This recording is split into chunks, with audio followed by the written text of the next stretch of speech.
السلام علیکم، آپ دیکھ رہے ہیں K22 نیوز اور میں ہوں حسن تنولی۔ پیرس سے خبر شامل کرتے ہیں، جہاں پاکستان بزنس فورم یورپ کے صدر حاجی اسلم چودھری کی جانب سے پیرس کی معروف سماجی شخصیت چودھری ظفر اقبال مرحوم کے ایصال ثواب کے لیے تعزیتی نشست کا اہتمام کیا گیا۔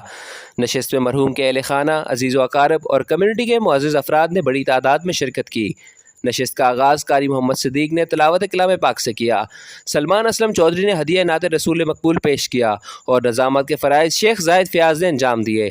اس موقع پر chairman Pakistan business forum Europe Sardar Zahoor Iqbal نے کہا کہ مرحوم مخلص اور بے لوث ساتھی تھے، جن کی کمی کو ہمیشہ محسوس کیا جائے گا۔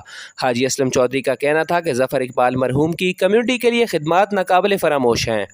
پاکستان بزنس فورم فرانس کے سینئر نائب صدر افضل سدوال نے ظفر اقبال مرحوم کو خدمت خلق کرنے والا انسان قرار دیا۔ نشست میں لندن سے تشریف لائے ڈاکٹر رحیق احمد عباسی کا کہنا تھا کہ مرحوم سخی، ملنسار اور درد دل رکھنے والے انسان تھے۔ اس موقع پر مرحوم کے فرزند چودھری اسد ظفر نے نشست میں شریک سردار ظہور اقبال، حاجی اسلم چودھری، یاسر خان، صوفی منظور، محمود احمد راہی، عمران بٹ، حاجی شبیر البدر، سلطان محمود، ملک شبیر احمد، سلیم گمن، حاجی غلام حیدر، چودھری محمد اشرف، ملک لیاقت، قمر عباسی اور فیضان عباسی سمیت اپنے والد کے تمام ساتھیوں کا شکریہ ادا کیا۔